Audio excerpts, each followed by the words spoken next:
যেই ভালোবাসায় ছিল হাজারো স্বপ্ন, হাজারো আশা, এই ভালোবাসাটাও যে বিচ্ছেদ হতে পারে না ছিল জানা। কখনো জানি নাই যে ভালোবাসায় বিচ্ছেদের কি কত যন্ত্রণা। যদি না হয় পড়তাম এই ভালোবাসার যন্ত্রণায়। সত্যি, যে মানুষটাকে ভালোবেসেছি সেই মানুষটার সাথে আবার বিচ্ছেদ হবে এটা আমার জানা ছিল না। প্রচুর ভালোবেসেছিলাম, এখন আর তার কোনো খোঁজ খবর নিই না আমি। সেও দেয় না, হয়তো সে বিরক্ত হতে পারে, এইটা ভেবেই তার কোনো খোঁজ নিই না।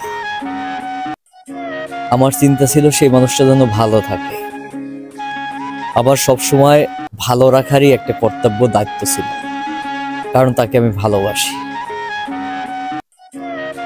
কিন্তু সে মানুষটা একবারও ভাবলো না যে আমি ভালো আছি না ভালো থাকবো, এ কথাটা কখনোই চিন্তা করে নাই।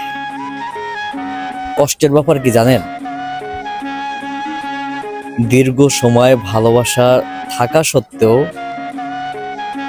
একটা সময় গিয়ে যখন বলা হয় যে আমি তোমাকে আর ভালোবাসি না, আমাদের এই সম্পর্কটা রাখা সম্ভব না, এই কথাটা কতটা কষ্ট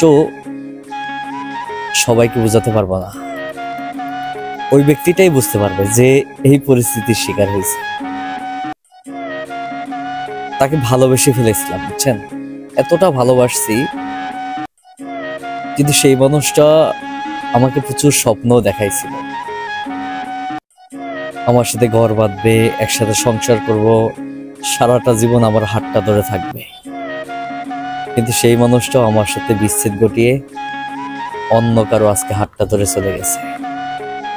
জানি সে সুখে নাই, কিন্তু আমি তো চাইছিলাম যে সে সুখী থাক, তাই জন্যই তো তারে ভালোবাসছিলাম। কিন্তু কেন যে এই কথাটা বুঝলো না, এর ব্যাখ্যা আমি আজও পাই নাই। হয়তো এই ব্যাখ্যা আমি আজ কোনোদিন পাবো না। সত্যি।